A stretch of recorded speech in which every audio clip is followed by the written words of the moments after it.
अल्लाह जिसका चाहता है रिज्क फराह कर देता है और जिसका चाहता है तंग कर देता है।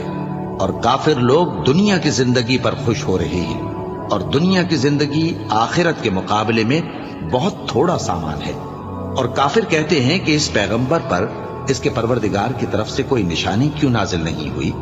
कह दो कि अल्लाह जिसे चाहता है गुमराह करता है और जो उसकी तरफ रुजू होता है उसको अपनी तरफ का रास्ता दिखाता है, यानी उनको जो ईमान लाते और जिनके दिल अल्लाह की याद से आराम पाते हैं उनको।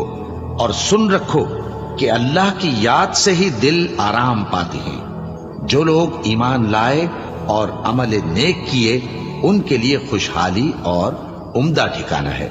जिस तरह हम पहले पैगंबर भेजते रहे हैं उसी तरह ए नबी हमने तुमको इस उम्मत में जिससे पहले बहुत सी उम्मतें गुजर चुकी हैं भेजा है, ताकि तुम इनको वो किताब